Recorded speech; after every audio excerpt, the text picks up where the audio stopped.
Hey everyone, let's take a look at how to install Playwright using the vscode extension, as well as walk through the example so you can fully understand what is happening on each line of the test. When you type install Playwright, you will see the default options of which browsers to install. You can always change this later in the config file. Another cool feature is the install GitHub Actions workflow.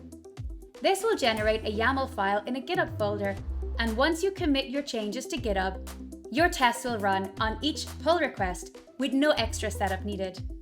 Let's leave the default setup and press install. Playwright will install the browser binaries so that you can run your tests against each of the browsers selected on install: Chromium, Firefox, and WebKit. Note that you do not need to have these browsers installed for Playwright to install the browser binaries and run the tests against those browsers. Once everything has been installed, you can see you now have a GitHub folder with the YAML file for the actions needed to run your tests on each pull request, a test folder with a small example test, an example folder with tests for to-do application, and the Playwright config file, which we can use to add a base URL, set up a local web server, and add more projects to run our tests against emulated devices, as well as other configurations. Let's look at the example test. On line 1, we import the test and expect functions from Playwright. On line 3, we define a test by specifying the name and the test function. The test function is given a page that we will use to perform actions and assert expectations. This page is like an incognito tab in a browser, fully isolated, so tests will never interfere with each other. You can interact with the page just like a user would. For example, you can fill in text fields, click links and buttons, and navigate to URLs. Each test has a test timeout of 30 seconds. If your action takes longer than that, Playwright will stop the test and show an error. You can adjust the timeout according to your needs. If you were manually testing your application, the first thing you would do is open a browser window and type in the URL that you want to test. When testing with Playwright, you don't need to set up or tell Playwright to open a browser, as this is built into the test runner. To go to the URL that we want to test, we call the page.goto method, passing in the URL. This method waits for the page to load the URL, including all dependent resources such as style sheets, scripts, iframes, and images. This means the page is now ready to be interacted with. Note the use of the await word at the start of line 4.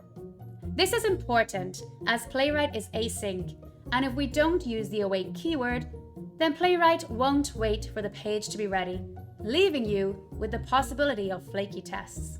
On line 7, we want to assert the title of the page. Playwright provides a to-have title assertion just for this.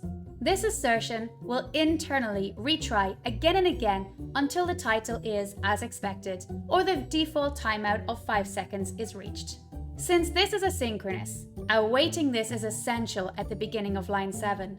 Playwright has many more assertions, so check out the docs for a full list of assertions for your testing use case. On line 10, we define a new test, passing in a different name to our first test. Remember, each test has its own page, ensuring our tests run in complete isolation. Our second test knows nothing about what happened in the first test. Therefore, on line 11, we need to use the page.goto method, just like in our previous test, to go to the URL we want to test against. When manually testing, we use our eyes to find an element on the page, and then use a mouse to click the element to interact with.